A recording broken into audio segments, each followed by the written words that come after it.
So, magbigay tayo sa Panginoon. Hindi lang ang ating resources, maging ang ating presensya. Napakalaga sa Kanya ang ating presensya. Okay. So, Jesus is God's gift to us. Mas una pa pala itong ginawa ng Diyos. Kasi sa 2 Samuel 24:24. Sige nga. 2 Samuel 24:24. Sa ikalawang Samuel ng 24:24. Yung sinabi ni David, ayoko mag-alay sa Diyos nang wala akong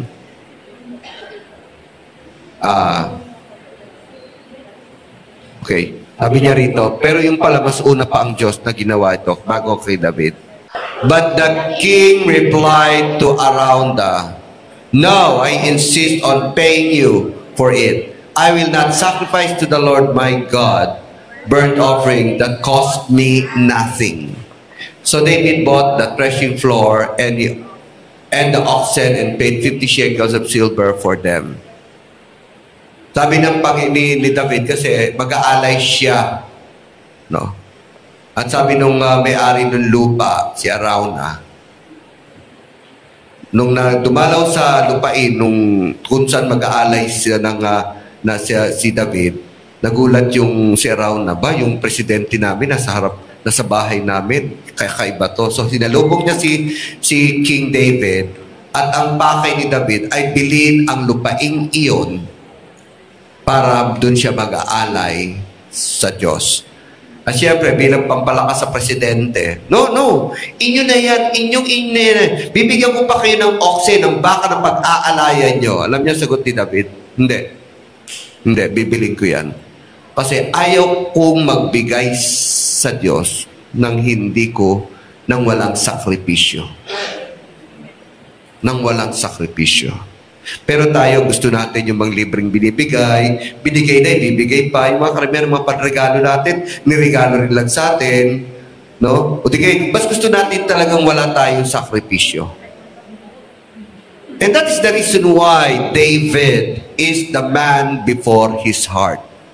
Kasi kung ano yung karakter ng Diyos, actually, karakter ni David, ayaw niyang magbibigay ng walang sakripisyo. Dahil ang unang nagbigay na may sakripisyo, na may sakit, na may hinanakit, ay ang Diyos. Masakit sa Kanya yun. Ibigay ang buhay ng Kanyang anak. Masakit yun. The very best gift of God is His very own Son. Si Jesus, bagamat hindi talaga anak ng Diyos sa simula, pero anak siya sa pagkatao. Si Jesus ay anak ng Diyos sa pagkatao.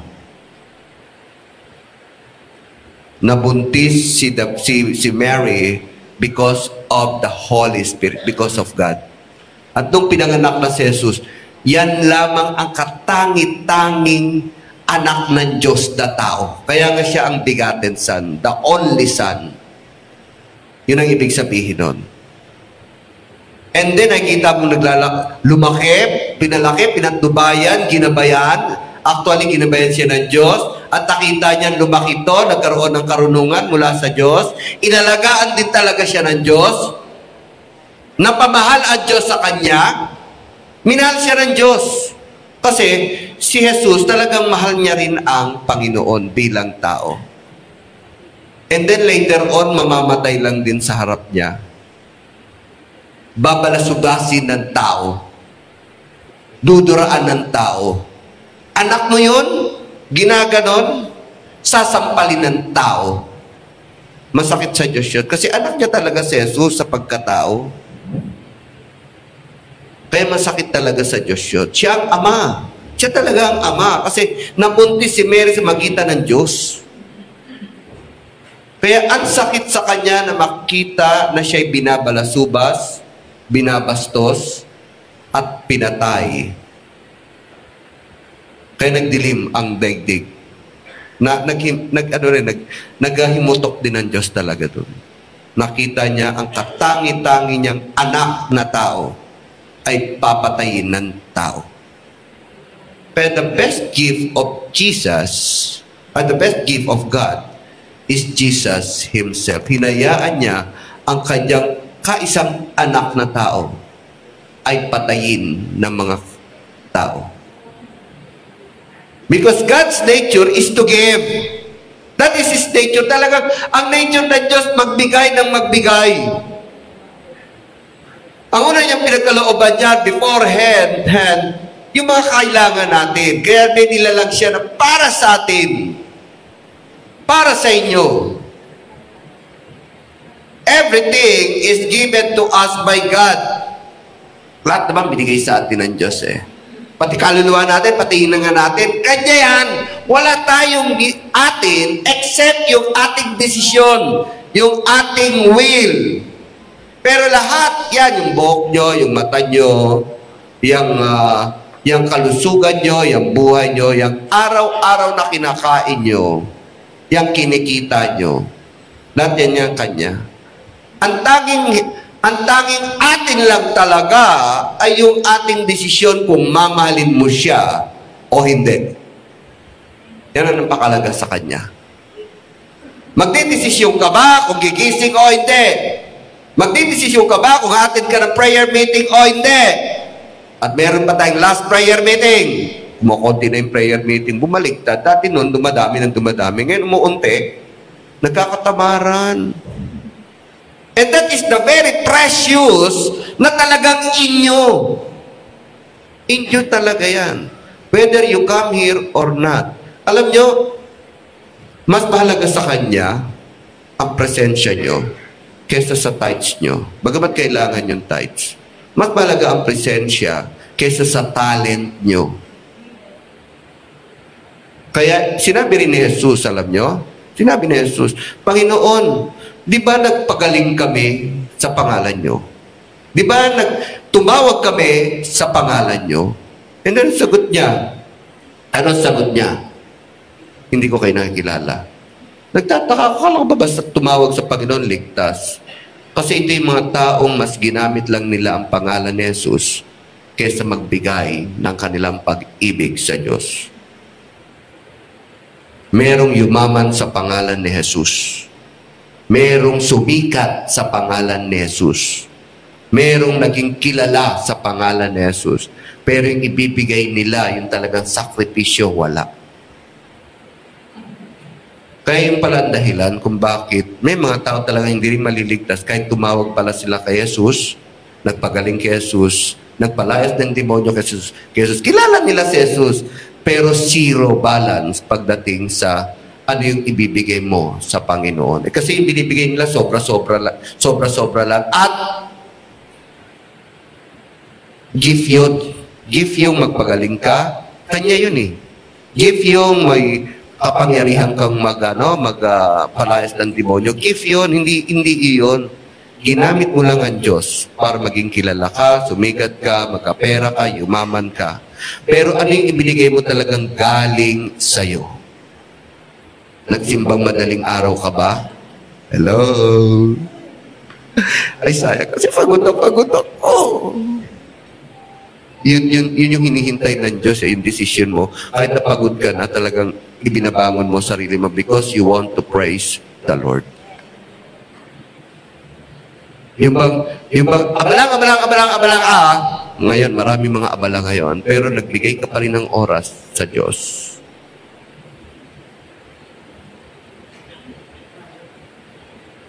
Ang pitaka natin na isasakripisyo niyo rito kapag na-touch kayo ng Panginoon, napakaliit niyan. Pero na-experience nyo na ba, binigay nyo ng 2 taon ang inyong sweldo sa Diyos? Ang sakit nun. Yung bang utang mo, hindi mo utang, babayaran mo. 2 taon. Alang-alang lang sa Panginoon. Alang-alang na maging maayos ang ating iglesia. Ang sakit nun. Every time na magbabayad ako, nasasaktan ako. Kasi, ba't ako magbabayad? Pero kailangan kong gawin. Sakripisyo. Kayo, ano yung sinasakripisyo nyo sa Diyos? Baka spare time nyo lang dito. Baka yung kung kailan lang kayo magpapakita dito dahil kayo ang kakanta, kayo ang magpipreach, kayo ang magtutugtog dito, nandito kayo. Pero pag wala na, pag hindi kayo nakasign, wala na kayo dito. Kaya nga ang Panginoon Diyos, bago pa man sabihin ni David, ayokong magbigay sa Diyos ng walang sakripisyo, na wala akong isasakripisyo. Yung pala si Jesus, ang Diyos pala, ginawa niya una yun bago si David. Masakit sa kanya yung makita niyang kaisa-isang anak. Kaya tawag sa kanya kaisa-isang anak. Pinagtubayan niya, inalagaan niya ang kanyang anak na narito. And then at the end, babalos sa basin lang ng tao. Masakit sa kanya yun. Kaya nga the greatest gift is Jesus Christ. Kasi nga, gusto niya i-preserve ang ating relasyon sa Diyos. Mahal tayo ng Panginoon. Kahit na sa kabila ng ating kasalanan. At yun lang ang tangi. There is no other way to save us. Kailangan isakripisyo niya ang banal niyang anak para sa mga makasalanang tao. There is no other way. Kaya nga, ginip up niya yun. And at yun din ang kataga ni Jesus. Bakit mo ko pinabayaan? Na-feel niya yung presence ng Lord. Nawala. Nag-isa na siya talaga noon. Nag-isa na siya noon.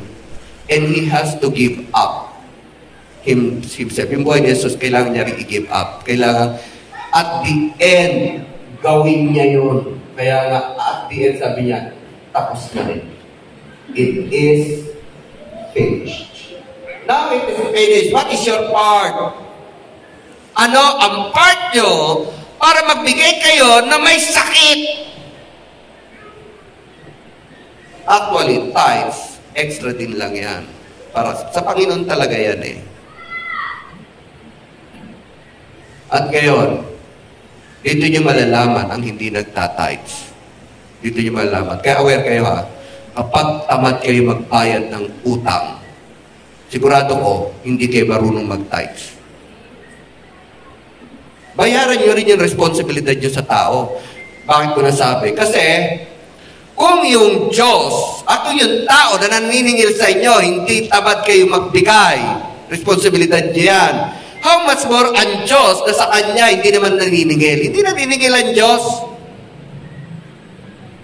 Kaya yung mga masakit kasi minsan marinig mo ang hirap magbayad ng utang. Kaya nagkakaroon ng sira-sira sa member. Kasi din sa pera, bayaran nyo, obligasyon nyo. Kaya yung mga hindi marunong magbayad ng utang, sigurado ko, hindi nagbabayad ng tithes yan. Ang Diyos hindi naninigil. Kung hindi nila mabayaran ang utang nila ng panay ang singil, how much more ang Diyos na hindi naman naniningil? Masakit kasi, no? Yung mapahiwalay sa'yo malaking halaga. Alam niyo, pinakamaganda at nakakaluwag ng damdamin, yung maibigay mo lahat ng obligasyon mo muna. Bago ka bumili ng bagong damit, bago ka mag-celebrate, bago ka magpabongga, bayaran mo muna yung obligasyon. Mas masaya yun. Mas masaya yun. Mas maluwag sa damdamin. And then you can give freely sa tithes. Masasakit yun eh. Yung mga masasakit na isasakripisyo mo eh. Alang-alang lang sa tinginan nyo sa isa't isa. Alang-alang sa kapayapaan ng iglesia. Alang-alang lang sa kapurihan ng Diyos. Alang-alang lang na mapakita mo ang Diyos ay banal. Paano makita ang Diyos ang banal? Hindi ka naman nagbabayad ng utang. Marami nang hinanakit sa iyo ang Diyos kasi nasisira siya dahil sa iyo. So, give something. What is that something that would hurt you na magsasakripisyo ka? Anything. Your time, your presence, your money, your obligation, no? What is due to others, ibigay mo. Ibigay nyo kahit ito'y masakit. Para lang mabigyan ng kapurihan ang Diyos. So, make God holy in your presence. Kaya kahit na ito'y masakit para paging banal, gawin nyo. Kasi ito'y alang-alang sa Diyos. Kaya yung dahilan kung bakit nagtaka ka lang kay Jesus name maliligtas, and then ito nagpagaling, nagpalayas ng demonyo in Jesus name, pero sabi ng Panginoon, hindi sila kilala. Kasi nga, they do not give glory to God. Ang binibigay lang mga rita-ritaso. Wala silang binigay talaga na kumbaga ay yung medyo may sakripisyo sa Diyos na magpapakita na mahal nila ang Diyos, talagang sinasamba nila ang Diyos. Kasi in that occasion, ginamit lang nila ang Diyos. Ginamit lang nila ang Diyos. And that's the reason why hindi sila pala kilala. Kaya even David, sabi niya, libre na to. Okay na, tayo gusto natin libre. Pero sabi niya, hindi, ayoko. Babayaran ko yan sa tamang halaga. Kahit sobrahan mo pa, bibiling ko yan. Dahil yan ako pinasasakripisyo ng Panginoon. Eh yung may-ari, sabi, di nyo na yan. Presidente kayo eh. Parang may regalo ko sa inyo. Hindi, ayoko. Babayaran ko yan. At binayaran ng buong buo. Para lang maibigay ito sa Diyos. Ano yung mga bagay na pwede niyong ibigay o dapat niyong ibigay kahit na masakit? Ibigay niyo yan sa Panginoon. Kaya bukas may simbang gabi pa tayo ng madaling araw. Simbang madaling araw pa bukas. Doon makikita. Doon makikita kung kaya niyo magbigay na merong sakit. May sakripisyo. So, lahat naman binigay sa atin except our will. He sees ahead what we needed. Ayun maganda. Alam niya na talaga, walang lugi sa Panginoon. Walang sobra sa Panginoon. Kapag tinawag ka talaga, ibibigay sa iyo ang para sa iyo. Ahead ng alam mo. Ahead siya. Hindi yung kung ano yung maganda, hindi yung kung ano yung malaki, hindi yung kung ano yung ina-advertise. May mga bagay talagang ibibigay sa'yo kahit hindi mo ine-expect, yan ay bagay sa'yo. He gave even, and then lastly, here's a good example sa pagbibigay. He gave even what hurts him. Yun na yun. Yung sinabi ko kanina. Binigay niya ang pinakamasakit para sa kanya. Kaya ibigay sa inyo ang inyong yaman. Kaya niyang ibigay sa inyo ang inyong kalakasan. Kaya niyang ibigay sa inyo ang kaligtasan. Kaya niyang ibigay sa inyo ang lahat ng bagay na hihingin niyo. Pero ito ang pinakamasakit. Kung paano niya isasakripisyo ang kanyang anak para lahat ng yan ay matupad para sa inyo. Kaya at the last moment, maging si Jesus nasasaktan siya. Si Jesus, that's why sa night in the mountain of Gethsemane, ang prayer niya, ganun din, Lord, kung pwede lang, iligtas nyo na sila nang wala akong sakripisyo. Yun yung ibig sabihin na, kung pwede lang alisin ang cup ng pagdurusang ito. Kung pwede lang iligtas nyo ang mga tao, patawarin sila ng walang sakripisyo. Yun ang hinihingi niya. 3 beses. Patawarin nyo na sila kahit di na ako magsakripisyo. But that is not the will of God. The will of God, He has to die for our sin. Kasi walang kapatawaran talaga kung walang pagbubo ng dugo. Walang kapatawaran kung walang pagbubo ng dugo. And God gave him strength. Ang binigay na lang sa kanya ng Panginoon ay kalakasan. At bumaba ang anghel at binasbasan siya at siya ay nagkaroon ng kakaibang lakas ng loob. At ginising niya na yung 3 na hindi makapaghintay, tulog na tulog, nahihimbing, nananaginip pa, "Oy, gising na kayo. Andito na yung huhuli sa akin." At nagpahuli siya. At tinanggap niya ang lahat ng sakit, ang lahat ng sakripisyo, ang lahat ng pagbubusapo sa kanya, ang pagkamatay sa krus. Alang-alang lang sa inyo. And now, kaya nga is the greatest gift. At ngayon ang tanong, ano naman ang mabibigay nyo sa Panginoon? Ano? The greatest gift that you can give is your presence. Your presence. At kapag binibigay nyo na ang inyong presensya, lahat na sumusunod na yan. Kaya nyo na rin magbigay ng tithes. Kaya nyo na rin magbigay ng time. Kaya nyo na rin magbigay ng mga kakailanganin sa church. Kaya nyo na rin ibigay ang nararapat sa kapwa nyo. Because you can give your very presence. So Jesus is the life best gift, an example for us. Si Jesus talaga ang pinaka-greatest gift sa atin. Hindi ang universe, hindi ang hangin, hindi ang lahat ng tinatamasa natin. Because Jesus, it hurts God. Because of Jesus, it cost more than His throne. Mas higit pa, give up niya yung kanyang trono. Because of Jesus, it is more than the creation. He is the creator Himself. Siya mismo yung nag-create. He is more than everything. Lahat po tayo magsitayo. Lahat tayo magsitayo.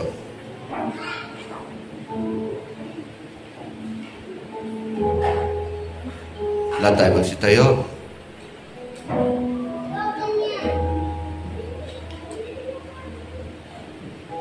You are holy. God is holy. And He wants you to be holy. Huwag niyo siyang pagsasamantalahan sa kapangyarihang pinagkaloob sa inyo. Huwag niyo siyang pagsasamantalahan sa mga gift na pinagkaloob niyo sa inyo. Huwag natin pagsamantalahan ito. Magbigay naman tayo sa Kanya that something that would sacrifice to show that He is holy and worthy. He is worthy to give. Kung ano yung nakakasakit sa atin, ibigay natin. Kung ano yung hinihingi niya, ibigay natin. Panginoon, maraming salamat kay Jesus. He is the ultimate gift na may bibigay niyo sa amin. Salamat, Panginoon. Yes, God. Hallelujah. Kaya naman, Panginoon, wala naman talaga kami maibibigay sa inyo. Kundi ang desisyon namin, Lord, haharap kami sa inyo. Imimit namin kayo. Hallelujah. You are great, O God. What you need most from us is our presence. Meeting your presence. Maraming salamat, Panginoon. Salamat sa Pasko. Salamat sa mga biyayang tinatamasa namin. Salamat sa kapatawaran. Salamat, Lord God, sa kaligtasan. Salamat higit sa lahat. Kay Jesus, Panginoon. Kay Jesus, O Diyos. Salamat at lahat-lahat ay naroon na, Panginoon. Purihin ka, O Diyos. Taas natin ating mga kamay. Bless your soul. Pagpalain ng Diyos ang inyong kaluluwa. Pagpalain ng inyong buhay. Pagpalain yung Espiritu sa pangalan ni Jesus. Amen.